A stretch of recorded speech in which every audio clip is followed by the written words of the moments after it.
everyone, it's Jai452 back again inside the land of cosplay, rummaging around, fidgeting around, even seeing what we can find with Inside Cosplay. Joining me this week is my very special guest, none other than... Hey, howdy, hey. My name's John Murray. I'm just being dragged along for another interview. There we go. Hi John, how are you today? I'm doing good. Jai, how's yourself? I'm very good. It's been interesting weather we've been having as of late here in the good old UK. So my first question to you is, when did you first start cosplaying? Oh god. When did I start cosplaying? About 3 years ago now. It was not long after I met a couple of friends who were into the cosplay community. I can't remember the name of it, but it was a con at Bath Street about 3 years ago. That's when I started cosplaying. My first cosplay was Connor from Assassin's Creed 3. Awesome. Which you just kind of answered the next question I had for you. So, what was your first cosplay? But I can ask you my next question now, which is, who or what inspired you to cosplay? That's actually quite a frequent question, believe it or not. Inspiration, I don't really take inspiration from most people. Though I guess you can say maybe, local friends who do cosplay, yourself included. Oh wow, I'm so inspiration. Shocking.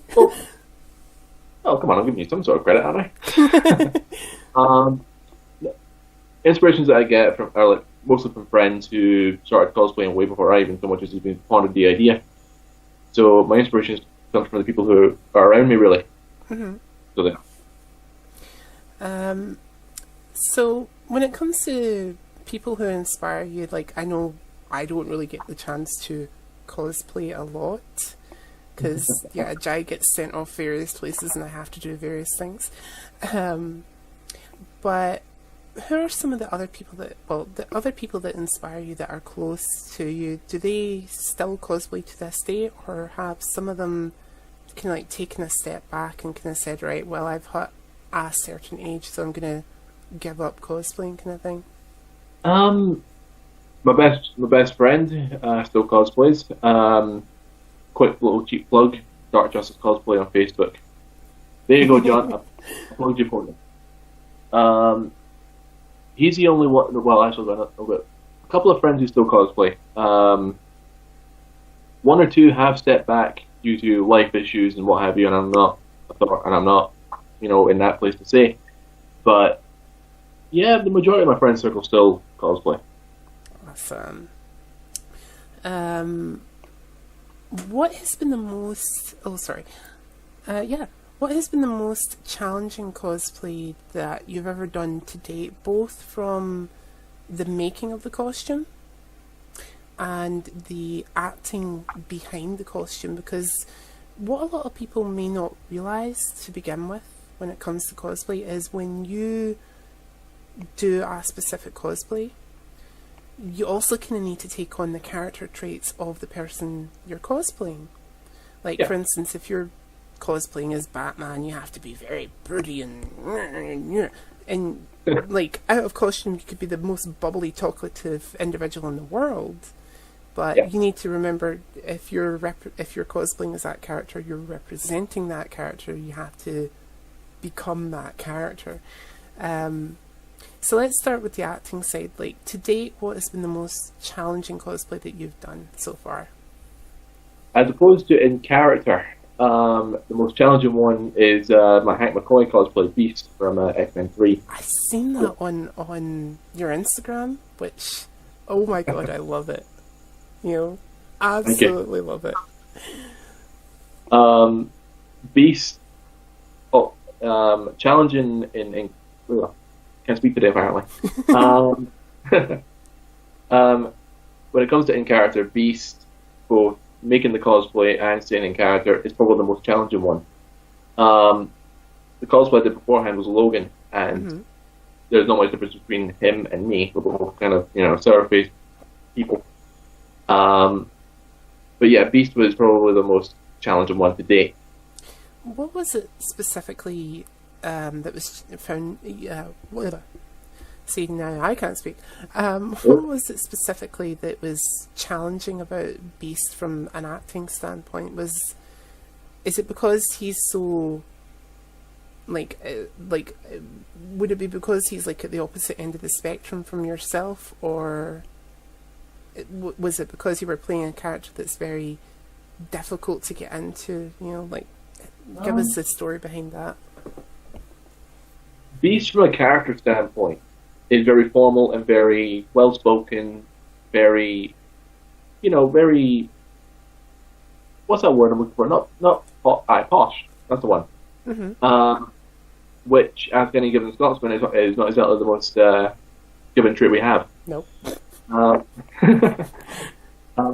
Yes, John, you're doing a fantastic job representing the Scottish people. From a character standpoint, Beast is very challenging. Not only because I'm wearing a suit and blew it up and everything, but because the aneurysms of Beast, you have to learn. You have to learn how to talk. You have to learn how to act, walk, talk, greet, bye, hello there, basically. So yeah, that's what's challenging about Beast. See, character. For me, when I look at that character, I tend to think anybody who cosplays as him, because I've seen one or two different versions of Beast in terms of cosplays, and I always tend to think, right, the really weird thing is, when I think Beast, I think the 90s X-Men cartoon and how he was portrayed in that, and then from that I jumped to Kelsey Grammer's one. Yeah. From the X-Men 3 movies, and Kelsey Grammer's a fantastic actor. He's got the right. I honestly think, in terms of Beast's intelligence, then they picked the right person for the role. Yeah. Also, from a physical standpoint, Kelsey Grammer shocked the living hell out of me. I was like, whoa, he really did get physical for that role. Which is fantastic. And Beast has to be that perfect blend, in my opinion. Yeah. And very few people can pull that off. To have that intellectual kind of, thing about them, as well as a physical thing. So well done you, because like I said, in those pictures that you have on your Instagram for that are great, and they do kind of give that kind of Kelsey Grammer-esque performance, which I think a lot of fans really, really love. So going over the same question again, but instead of from an acting perspective, what has been the most challenging cosplay that you've ever done to date from the making of a costume? Well, the answer is going to shock you. It's Beast. It's not going to shock me at all. Right. Basically, up until I did Beast, the only thing that I did when it came to making cosplays was buy the stuff off the internet or going to charity shops and buying shirts. Mm-hmm. That's Logan, basically, in a nutshell. Half the stuff I'm wearing when I do Logan is out of a charity shop. I'm not joking you. The only thing I bought off eBay for Logan was a jacket. Mm-hmm. For Beast, I had to go into shops, buy a rundown suit that I found in charity shops again. But in the making of the cosplay, it was finding these. Yeah, which is what I use to color myself. I did a video on a page regarding how I blew myself up. This I have to go through about 6 of these before I'm even so much ready. Wow. Yeah. I made a post on my Facebook, on my personal Facebook, and it was a couple days ago, regarding how difficult these things are to find. So yeah, when you go into a con, about 3 cans are just doing my hair, 2 is my face, and whatever's left is used for my hands. That's probably the most challenging part when I'm doing any cosplay that requires me colouring myself up. Now, you mentioned that you just did your face, hair, and hands. How Yeah. would you feel if you had to do a little bit more than that? Like, do you think you would change the method that you use? Because I have a friend over in America who I'm going to give a shameless plug to right now. Super Matt. Hi, Super Matt. Shameless plug. Who did one of the avatars from James Cameron's movie Avatar.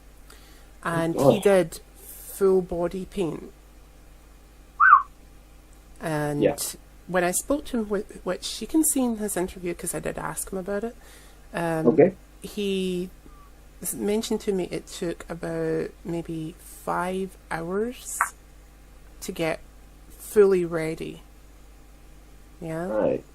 Yeah. But obviously he's a big guy. You know, he's about what, maybe 6 something in terms of height. So, and I'm only 5'7", so I'm a short ass. But you should see the amount of heeled shoes I have just to give me some form of height. But he mentioned he had to get up at, I think it was 5 in the morning, and the con didn't start till about either 11 or 12. Right. And he was still trying to get ready by the time the con had started. You know, and I'm like, whoa. So, do you think you would ever do anything like that? You see, what's lucky for me is when I don't need to get myself prepared before I go to the con. Mm-hmm. The only thing to do is put the suit on. Really, that's really about it. When I apply this, it takes 5-10 minutes to apply. Mm-hmm. So I don't need to exactly get up at 5 a.m. to kind of to put myself up. The only method I would change is the stuff that I use. Trying to find some halfway decent stuff that stays on, because that rubs off quite easily. Mm-hmm. So there we go. I wouldn't really change. I would never do full body. I would never do that because, well, I'm quite insecure in some places. Sure it is. We all are. And you would never catch me doing an Avatar cosplay ever. So props to Superman. James. Yeah. Yeah, Superman.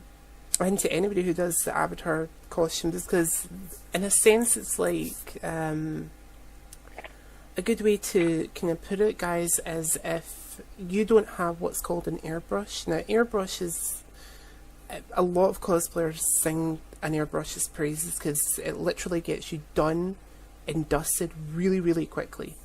But they're very, very expensive. Like, uber expensive, because I priced some a couple of days ago and kind of almost fell off my chair in complete shock at what the price of just one really crappy one. So airbrushes really do get you done really, really quickly, and it's what Super Matt uses now when doing an Avatar costume. But he does mention that he's only ever done the Avatar costume like once or twice because it takes so long initially. But airbrush is fantastic. But if you ever are curious as to how long it can take somebody to get into full body paint, just watch like a behind the scenes thing for somebody like Mystique or I don't know, any kind of monster makeup. That's practically the length of time it takes. Even though the videos can be sped up, sometimes it takes a very long time and process for that to happen. So yeah.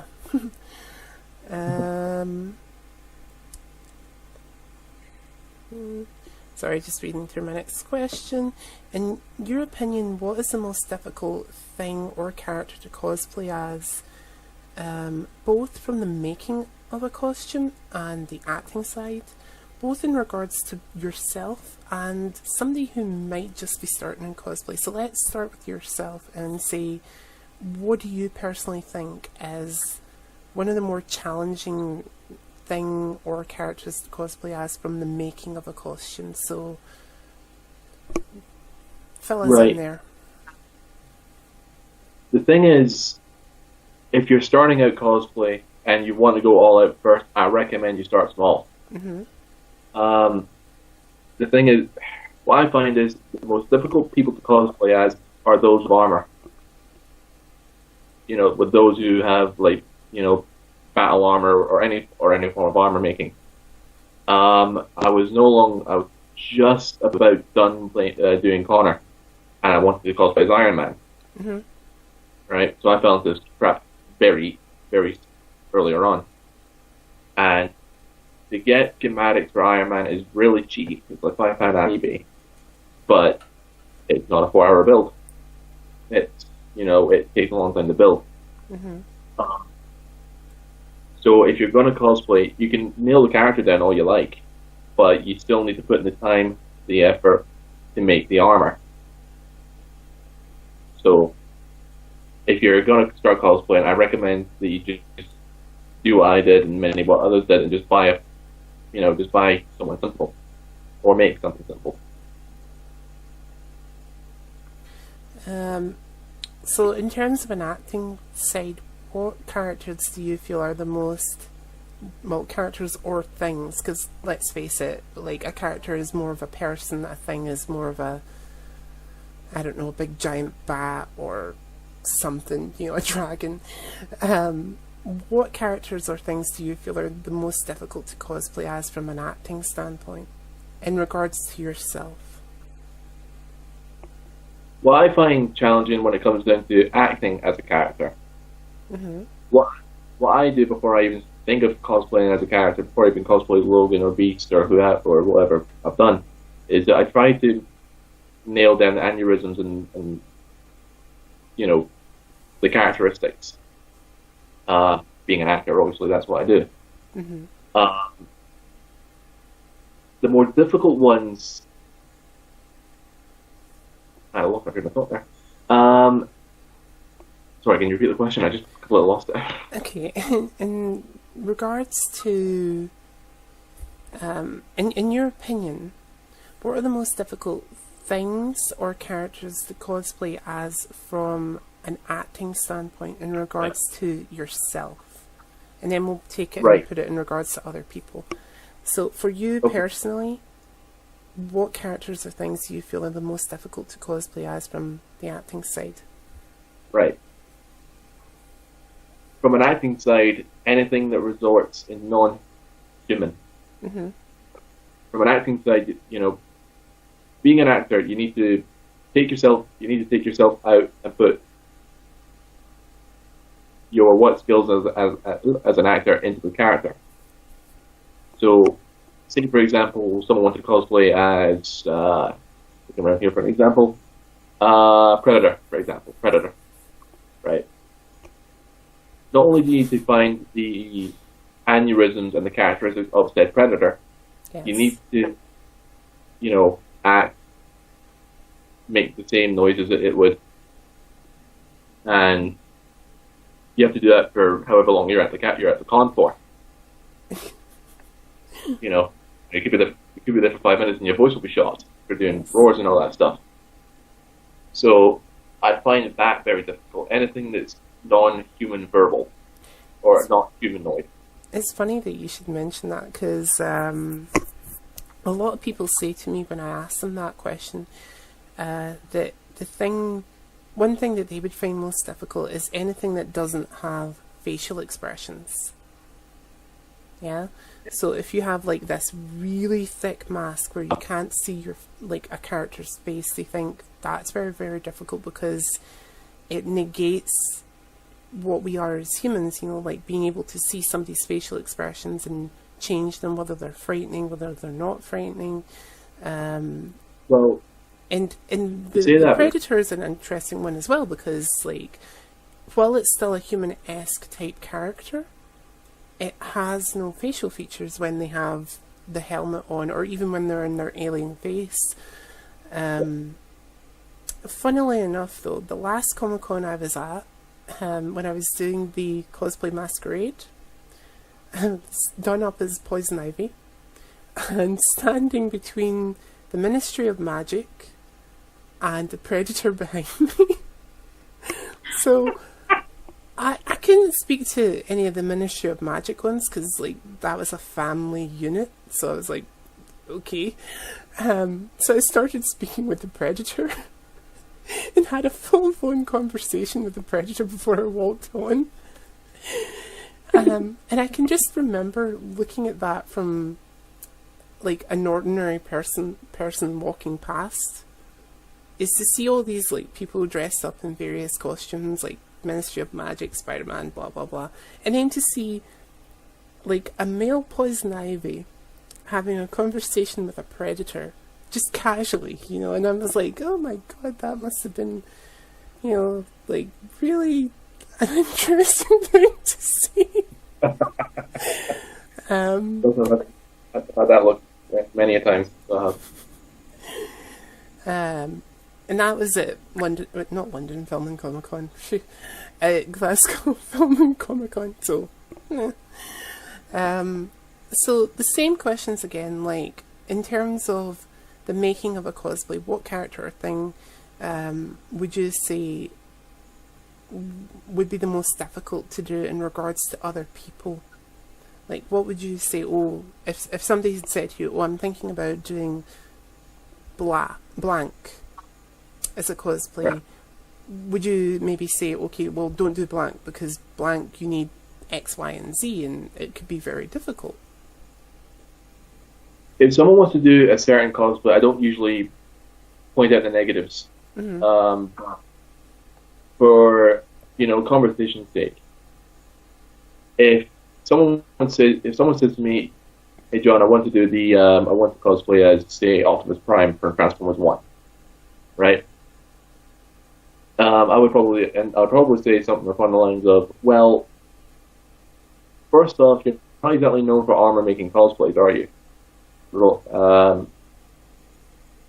that would take about, I don't know, getting the materials in X amount of shops, getting everything from X shops.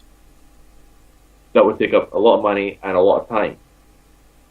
I would say that if it comes down to, say, full body armor cosplayers, which I have no idea how they can find the time to make them. I can't either.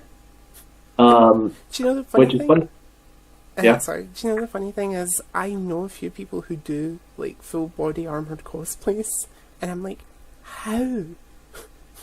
Just how? Because like, you work, you have children. How? Where is the time? Because I'm struggling doing like material cosplays. Like I don't even attend cons that often. It's like how? But sorry, you were saying armored cosplays, money, time. Right. And... some people may have the money, but the location is kind of hard. Like, for example, I live in the middle of Godware, of nowhere, basically. I need to get a bus into town just to get somewhere. Oh, same as me. So, yay! The thing is, for people like myself, if I was to go, say, I wanted to make Vegeta from Dragon Ball Z, right? I wanted to do the chest armor. Okay, I would actually have to go to Glasgow to find the materials, because Kilmarnock, where I'm pretty much outside of, has little to no fabric or foam, anything that sells that sort of material. So, if that's probably maybe 10, 20 pounds on bus fares just to find materials. So yeah, if you're living in Godware nowhere, I would recommend that you actually scout the places out first before you think of doing armored cosplaying. Sorry. So yeah, basically, if you're going to do armored cosplays, just make sure you've got the time first. Also, piece of advice on that front: if you've got your heart set on doing a cosplay that is going to be quite difficult, and you know that you live, like myself and John, in the middle of nowhere, where you have to take buses and brave public transport in order to get what you need.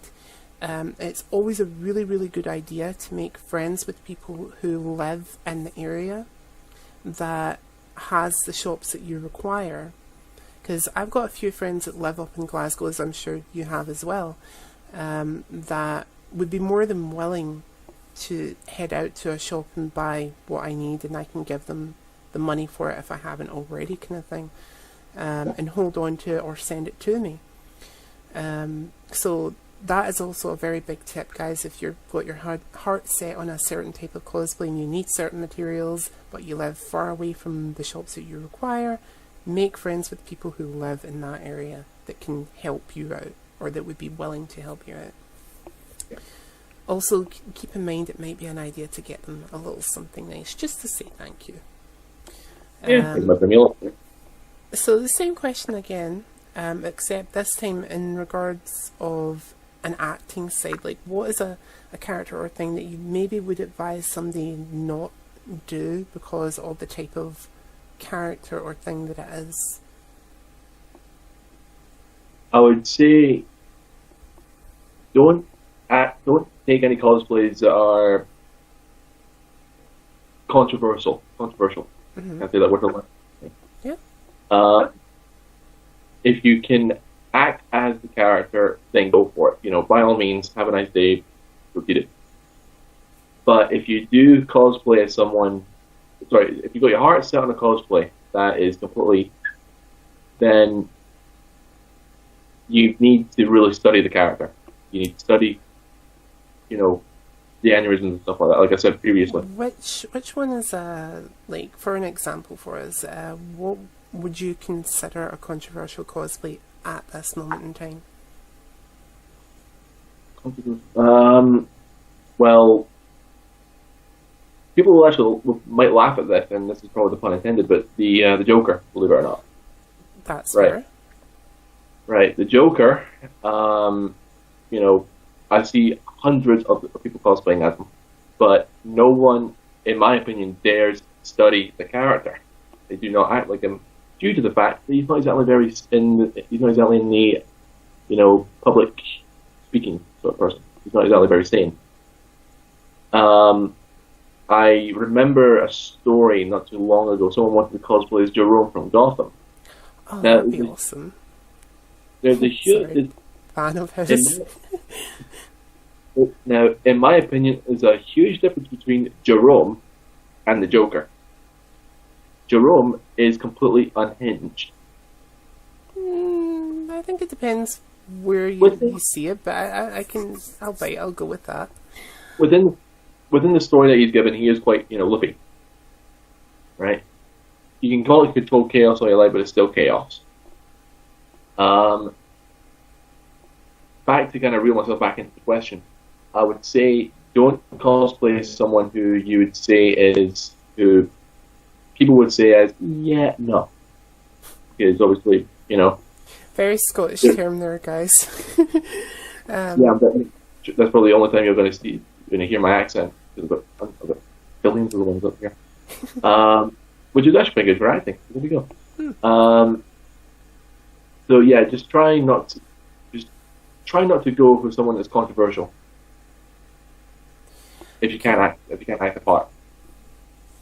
Definitely. And a lot of other costumes or cosplays in particular that people might find controversial could be the ones that are really over-sexualized. Yeah. If you pick a character that you feel is over-sexualized, my advice to you would be desensitize it a little. Like, just because that character is running around in, I don't know, like, 3 strips of material, you know, doesn't mean to say that you have to. You know, you can do a different version of that character. If I can just quickly say something on that. If I can just quickly say something on that part there. I remember a Harley Quinn cosplayer. This was over in America, so it might not be relevant, but... Oh no, it's definitely relevant. This show is going out towards the world. Worldwide! On YouTube.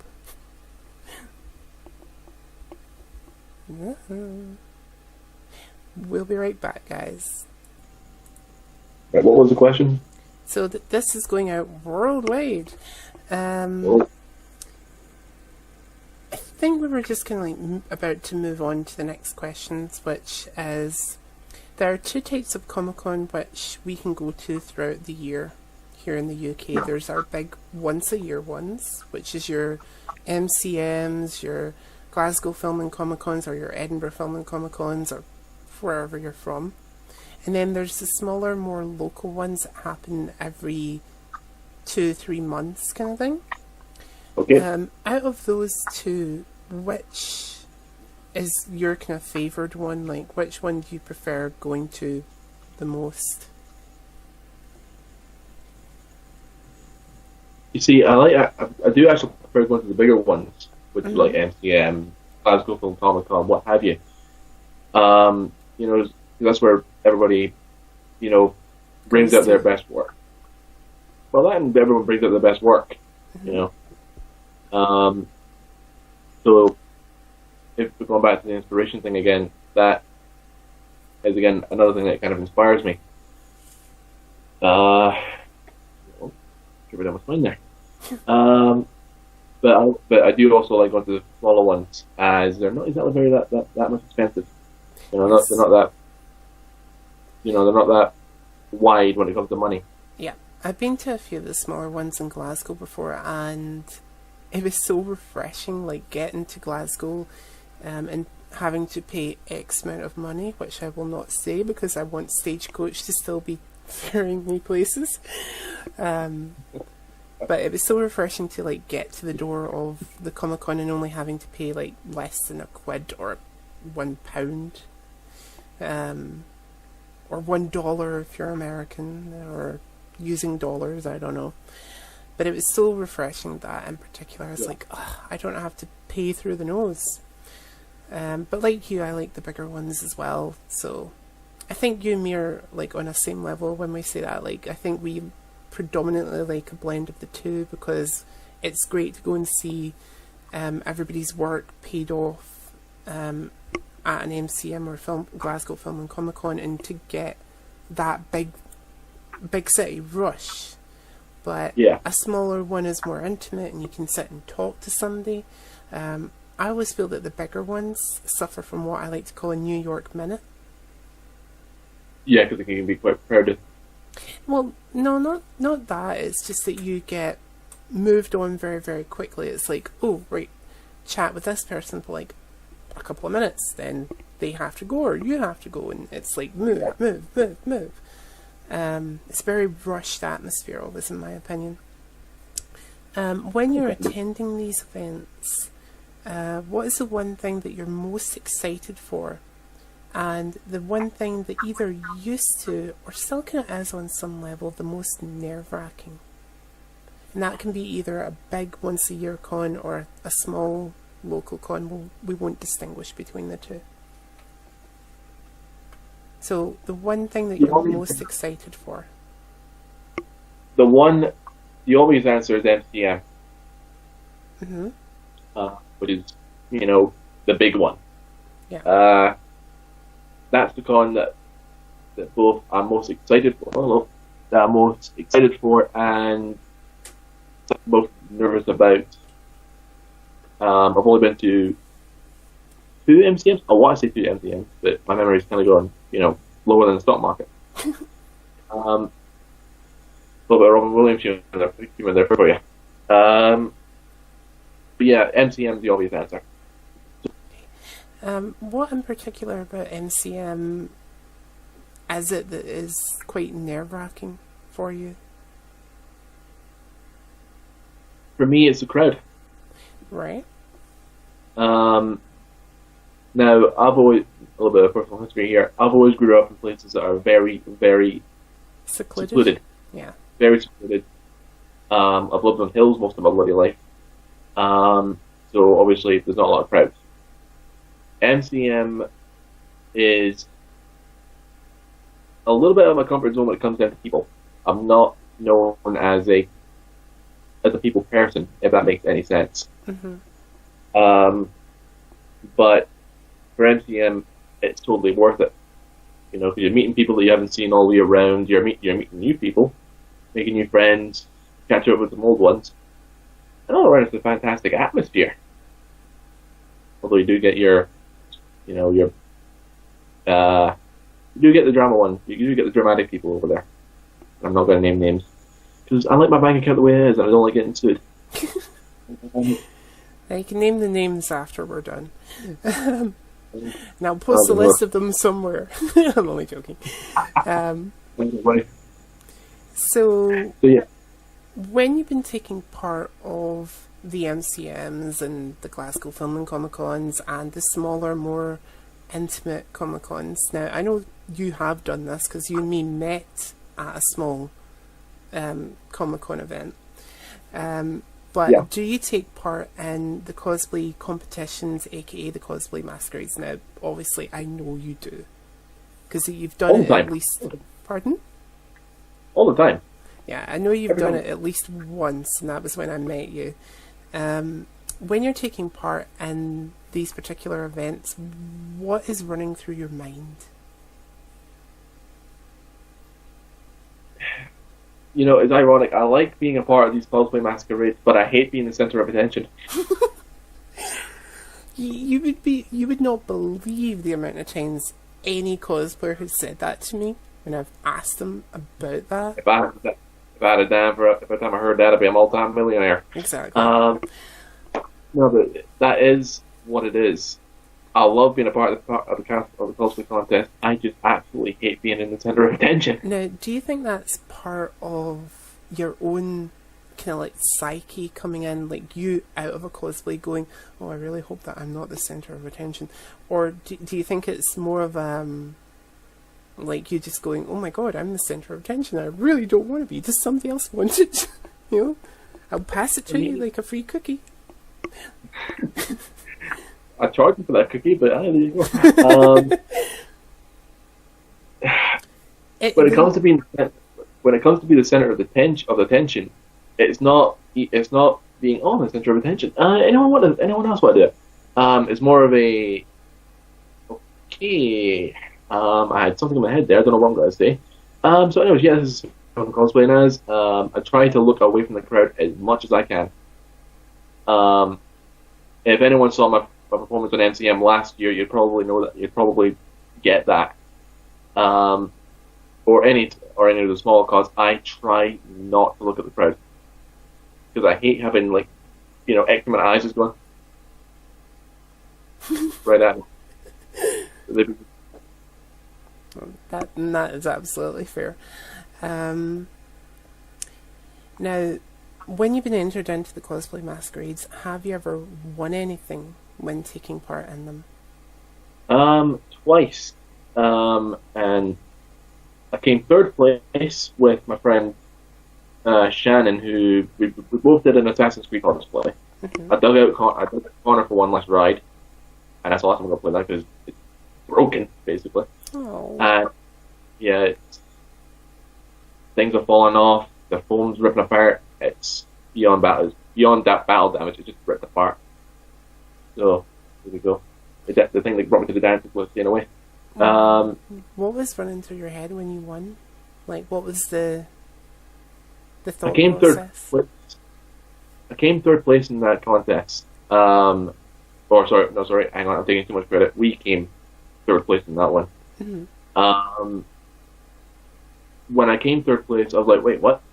Hang on, I think you might have got a wrong name there for a minute there. Because I've never won anything like that before. It was the first time, and I walked up and I went, you know what? This feels good. It feels good. It does. I did whatever I did there. I think I did a couple of thousand. That was it. And that was me. I just walked off, grab whatever the prize was, and I just walked back out. Do you know the funny thing? You and me shared a similar aspect there, because I don't know if you were at the Halloween one that took place in the Trades Hall in Glasgow. I might have. I don't think I stayed too long there though. I was at that one, and I was there representing iGameOnline.net.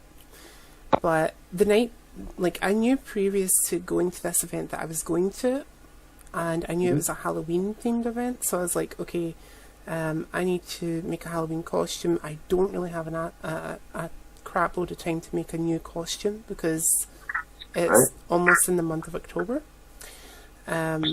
So I was like, okay, what can I do? What can I do? And I remember one night watching The Nightmare Before Christmas. Yep. And I love Sally from The Nightmare Before Christmas. And I thought, I wonder if I can slap together something like Sally, but I've only got really my Harley costume. So I ended up making a patchwork Harley. Right. So, and that's what I called myself. I called myself Patchwork Harley for the day. And when we were there, the judges came along and inspected everybody, and they looked at my costume, blah, blah, blah. And there was a few Sallys and Jacks there that were from the actual actual Nightmare Before Christmas franchise. And oddly enough, one of the judges was dressed as Sally, or at least the MC was dressed as Sally. And when it came time for her to announce the winners, she said the first place person, who was a girl dressed as Ping, but she was like Mulan cosplaying as Ping. And she was fantastic. If she's watching this, I love you. Please get in contact with me, because I really want to do an interview with you. There was a girl who got second place who was dressed as a character from Kill la Kill. And then they said, we'd like to welcome for third place back to the stage, Patchwork Harley.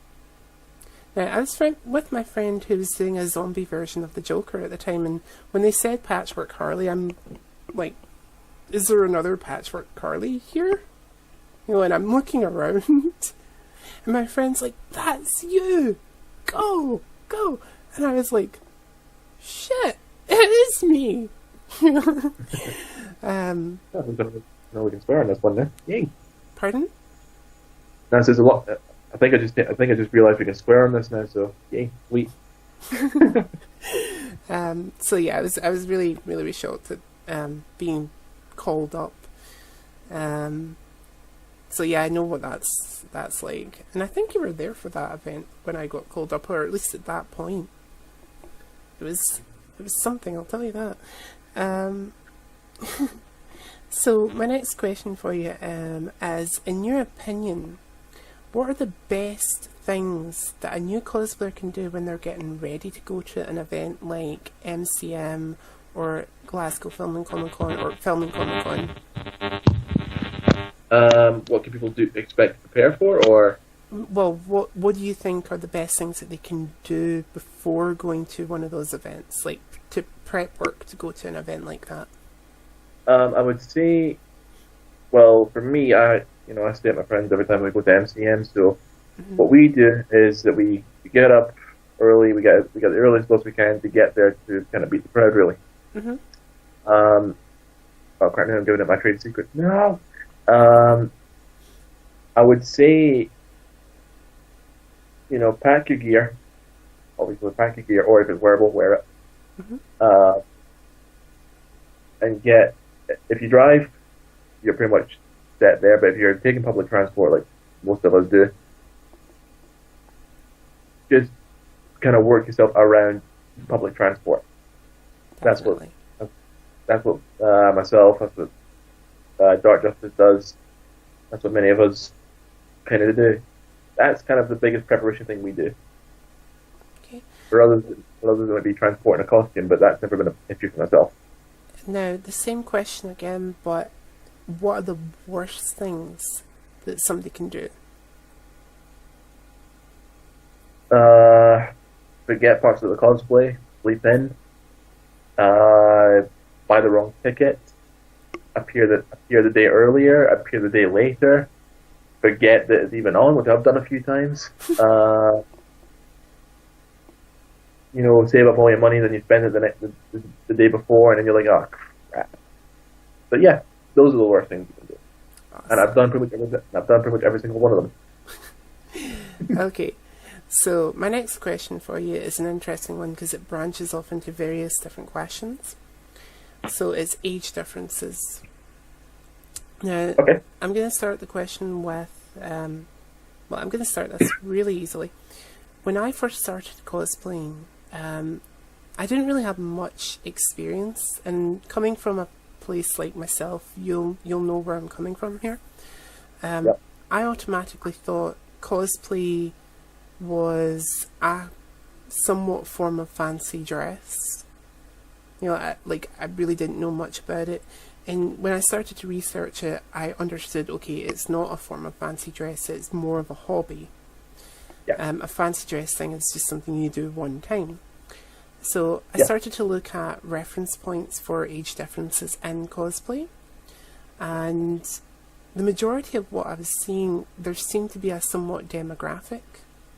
I mean, I've seen odd pictures from America that would be families cosplaying together, but it really looked as if they were just dressed up, picture taken, off they go to fancy dress party and then come home later. Yeah. The demographic though that I was noticing an awful lot of was early teens to maybe mid-30s for like a general demographic that would be attending Comic-Con events. And I thought, okay, that must be the demographic for Comic-Con. And I'm like, oh, good, because I fall into that demographic. Did you have a similar aspect when you were researching cosplay? When you first started out? When I started out, you know, I bought a Connor costume, and I didn't actually put it on until I actually got to the con, actually. When I got there and I saw all these people dressing up as my favourite characters, at the time, I honestly thought, and this might bring some heat my way, but I honestly thought it was kind of stupid. But I also thought, I didn't really think much of it, to be fair to you. I didn't really think much of it. It wasn't until maybe later on, maybe I think it was actually coming from my first Collectomania. I started really respecting the art of, well, call it the art of cosplay if you like. Mm-hmm. That's when I started researching it, and that's when I started thinking, well, that's a thing. That's a thing I really like. I'm going to get into this thing. So yeah, that's researching. I didn't really do much research. Well, for me, I just wanted to know what kind of age groups I would be encountering, kind of thing, which is why I looked up various age groups. So when I went to my first event, which was Glasgow Film and Comic Con, I was so surprised to see there were so many varying differences in age group. Like, I saw people who were in their mid-50s and 60s, and possibly even some people in their 70s most recently, to babies that are only maybe a couple of months old, all in costumes. And I was really, really surprised by all that. So that's the kind of question that I was asking you. Like, did you have this notion in your head, oh, it's going to be like with this age group? Well, okay, sorry. With the age process, with the aging aspect, I honestly thought it would only be aimed at people from ages 10 to maybe 16 to 17 years old. When I went to my first con, this is when cosplaying was just starting to become the mainstream sort of thing. I saw it, I saw a lot of people late in the early 30s, maybe late 40s, that's as far as it went. And I'm going, wow, okay, this is good. Okay, that's actually interesting. Very interesting. Awesome. In regards to age groups, now, there are various cosplays that are no-nos for when it comes to children. You know, like, we're not going to see a classic comic book Starfire costumed child running around, because, you know, that's just a no-no. Well, you know what I mean there. Like, it would be frowned upon. It would be, very frowned. Is there any particular costumes that you feel have a specific age bracket attached to them? Like, in regards, like, let's take away from, say, 15 onwards. From 15 onwards. So, right. Is there any particular costume that you feel should be stopped at a certain point? Like, let's take, for instance, Starfire, just as another example. Right. Is there any point in time that you feel is there any point in time, for instance, with Starfire, that you feel somebody should maybe stop cosplaying as her? Well, first of all, let me just say what you should probably start. Mm-hmm. I would say until you're about 18, 20 years old. Okay. That's when you should probably start doing that form of a cosplay. If you're not insecure, obviously. Yeah, yeah. You should. I don't like saying you should, but it would be. Oh God, I'm on the hot seat there. I don't expect seeing a 50-year-old Starfire. It would be interesting. It'd be interesting, but it would be a little bit freaky. Mm. You know, if you're in your late 40s to early 50s, I would say, yeah, no. Okay. Just, is there any no. particular costume that you feel is better suited to an older generation? I would say probably from a male standpoint, Mm-hmm. I would probably say any given, gimmick hero, like Batman, man, you name it. For a female, I would say, oh, I'm being shouted. I would probably say, I don't know, maybe Batman the Animated Series Harley. Interesting that you say that, because I remember seeing a thing on Facebook where there was an 80-year-old woman who wanted to go to Comic-Con for, well, it wasn't 80, I think it was like 90, she was close to 100, I think. And she wanted to go to Comic-Con for her birthday when people asked her. And when she went to Comic-Con, she didn't want to just go, she wanted to go in a cosplay. And when people asked her, who do you want to cosplay as, and we'll get you sorted out, she wanted to go as Wonder Woman. And she literally went as the classic type of Wonder Woman, and it was fantastic. You've seen her in, like, using her walking frame to go around the con, and she is in the Wonder Woman outfit, and she loves it. And I'm like, that is fantastic, It just goes to prove that it doesn't really matter what age you are. If you're comfortable within your own skin, go for it. I know that kind of deflates everything we've just said, but there are certain things that we would advise if you are taking your child with you to a Comic-Con. Just be mindful of what the child wants to do.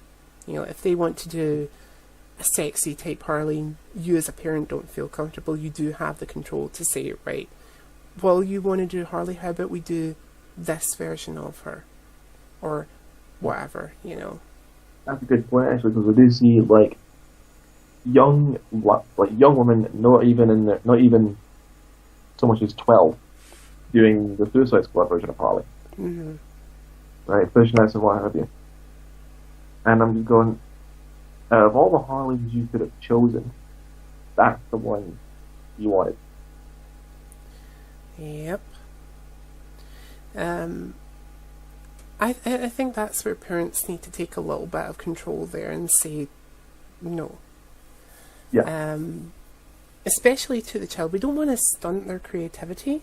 Don't get me wrong. Like, if the child wants to make that costume, yeah, but just have them add little elements that you feel comfortable with.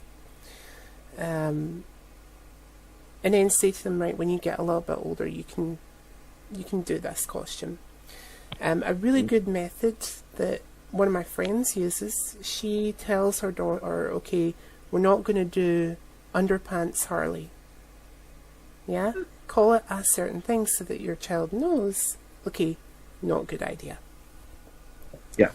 Because children do understand a lot more than we give them credit for, I'll tell you a story on this front, actually. My first Comic-Con I did, I met somebody doing the Joker. Yeah? And because I was dressed up as Harley, we did a kind of skit. And a little boy runs up to me and hugs me. And he's like, oh, Harley, Harley. And he's really, really excited to see me. He sees me, I get a picture taken with him. And as I'm getting up from hugging him, he grabs me by the hand and says, now, you do one thing for me. And I'm like, okay. And I'm looking at his,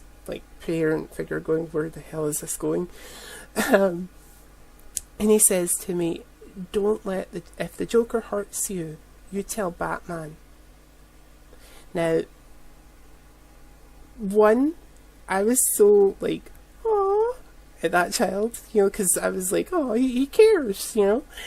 But when I like later on analysed that little conversation, I was like, crap, that child understands what Harley's going through on a kind of like whatever media that he sees it on, you know, and that scared me. So again, you know, that just goes to show that children do pick up on things like that. And when I was working with the Joker person that I mentioned earlier, we did this kind of scene where it looks as if he's kind of, well, this picture where it looks as if he's kind of choking me. That same kid seen us, and he just pointed at the Joker and went, eh. And I was like, oh crap, okay, he's not choking me, I promise. But it does go to show that children do pick up on things like that, and it's very interesting when they do. Going back to age differences, is there any particular caution that once you hit a particular age bracket that you feel you can achieve better than what you can right now? Like a really good pardon?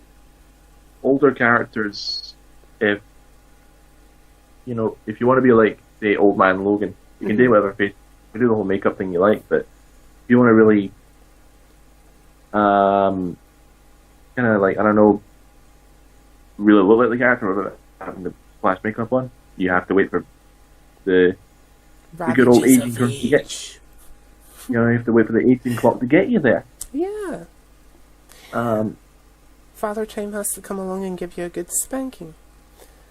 God, do I know that? Look, I look 20, but the trouble is I've got a body of a bloody 40-year-old.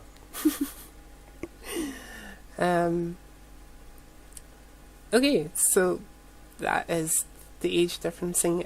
Would you agree with me when I say that us in the UK have a slight advantage in that aspect, because when we hit a certain age, we can very easily go into cosplaying characters from one of the more successful TV shows that we've had over here in Doctor Who. You know, we can just go, pick a character from Doctor Who, cosplay that, yay! You know, would you agree with me in that aspect? Because it is something that's really well known over here. We always get a Doctor Who star at any Comic-Con. Doesn't matter what one. I would agree with you. I would agree with you on that front. And it's something that most people will instantly recognise as well. You know, if you're a fan of that, or at least know of it. Okay, so while we've talked about age differences and such likes, let's move on to props. Now, props for me fall into 2 categories, and then 3 subcategories. Right. Okay? So the two categories are, 1, it can go to a Comic-Con event with me, like MCM or Film and Comic-Con, and 2, it can only go to a photo shoot with me. Yeah? Right. And now the 3 subcategories. Yeah?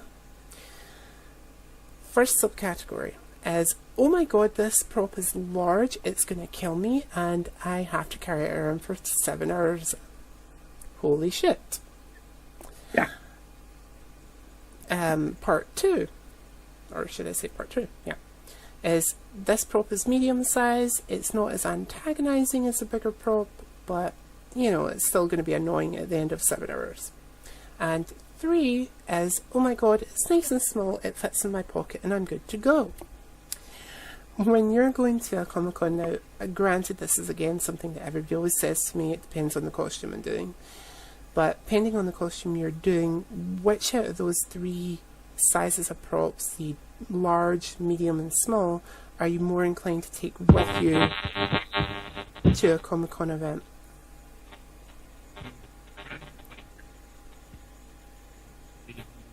Okay guys, we will be right back, 1 second. Okay. So we were talking about props. When it comes to props, there are like the three categories: the large, medium, and small. When you're going to a Comic-Con event, which out of those three are you more inclined to take with you? You know, pending which cosplay you're doing. We know that. I would say it's medium to small. Okay. Any particular reason why, other than obviously the large ones are like back-breaking? I would say A, transport. Mm-hmm. B, and I'm not flipping you off. B, obviously carry weight. And C, con regulations. Yes. Given the few things that I'm have not happened... digging. Sorry, what? Yeah, and I'm not digging at a certain fan. Yes. Given the few things that have happened over in the States and various things that have happened here in the UK as of late, guys, it's always best to check con regulations on certain things, because you don't want to take a prop along with you and have it detained. You know, it can be very, very difficult. And your sound is gone again. Okay. Right. There we Good. go. We're back. Right.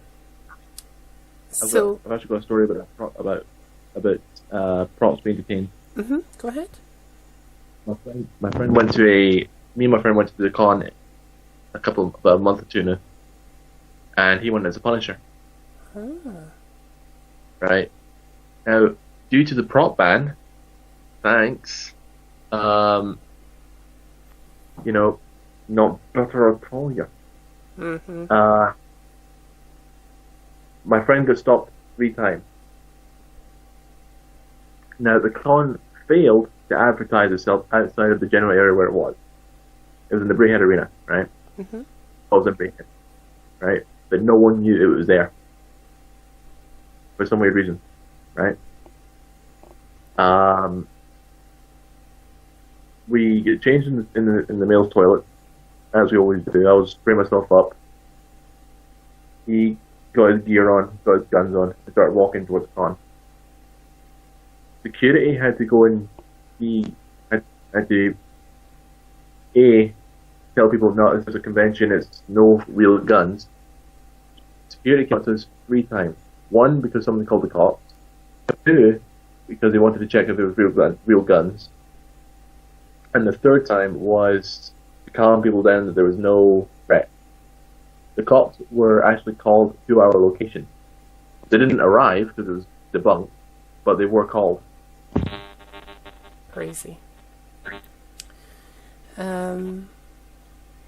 So the next side of that question is, when you're doing a photo shoot, are you more inclined, again, depending on what cosplay you're doing, to take a bigger prop with you when you're doing a photo shoot?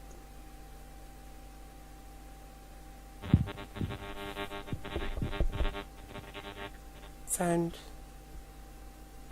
Okay, we'll be right back, guys. Alright, go for it. Okay, so when you're doing a photo shoot, are you more inclined, again, depending on what cosplay that you're doing, to take a bigger prop with you then? Only if it's local. Right. In my opinion, only if the con's local. Awesome. Well, no, the photo shoot. If the photo shoot's local, then yeah. Yeah. Because there's Comic-Cons and then there's photo shoots that some Yeah. cosplayers like to do.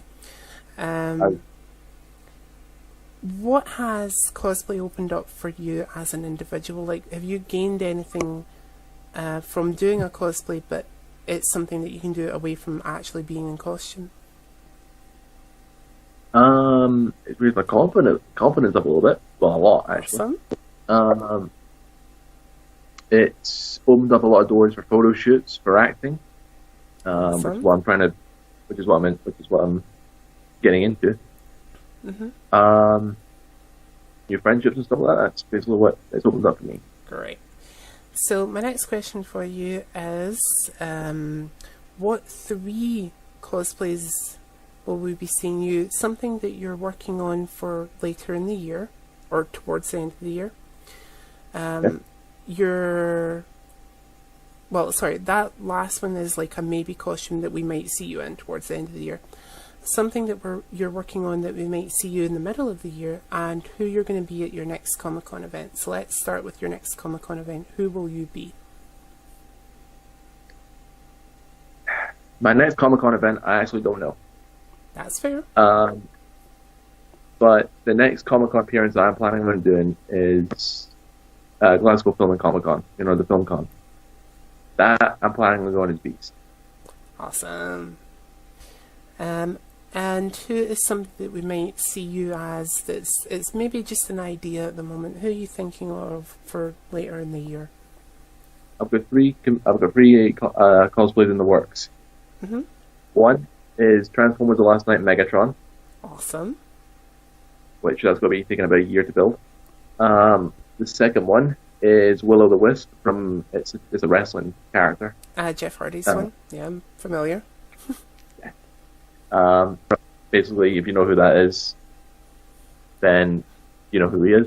And I've already bought the umbrella. I just need the mask, and that's it. That's done.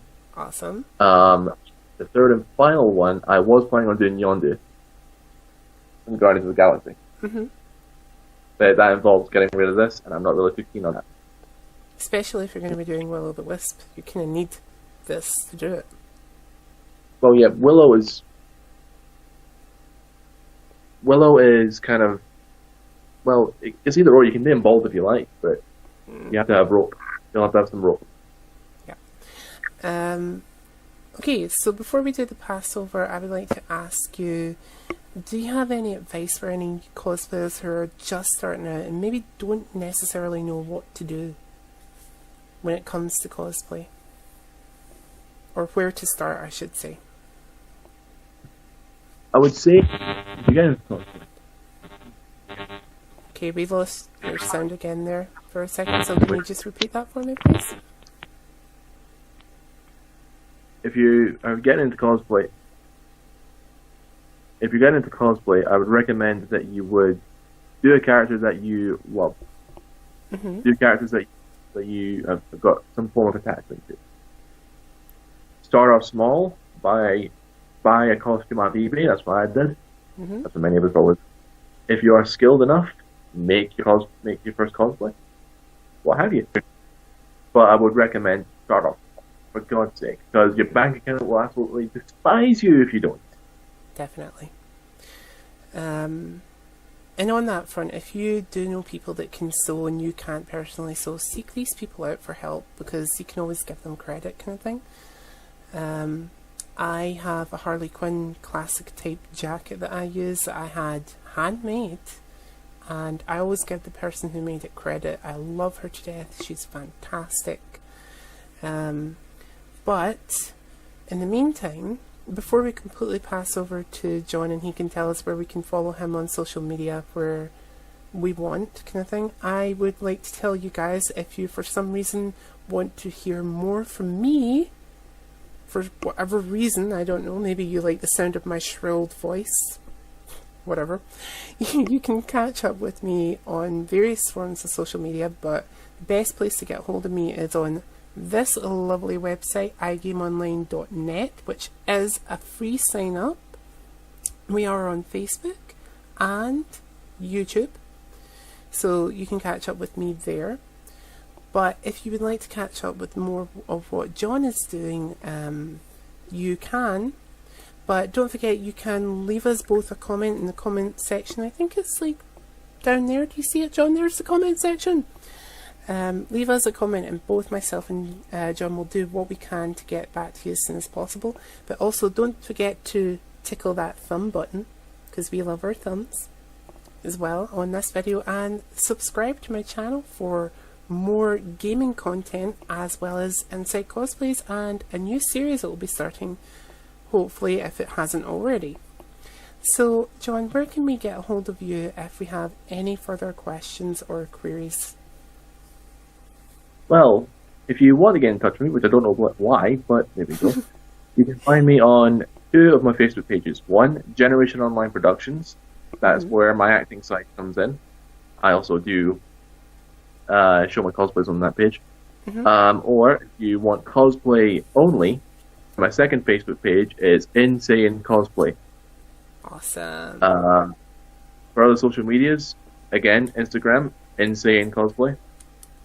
YouTube.com, Generation Online Productions. Awesome. Those are probably the best ways of getting in contact with me. Now guys, don't worry if you missed those because they will be in the description of this video, so please do go along and support John as much as you can, and even tell him I sent you. Tell him, hey, that crazy guy Jai sent us over to support you, so you're awesome, blah blah blah. And you will all be paid £20 in advance in the post if you do that. Joking, I ain't got that much money. But My way if you huh? send that money my way if you can. Yeah. I shall send that magical money over to you. But in the meantime, I've been Jai452, John has been John, and this has been Inside Cosplay. And I will be back again with another video really soon, guys. Bye!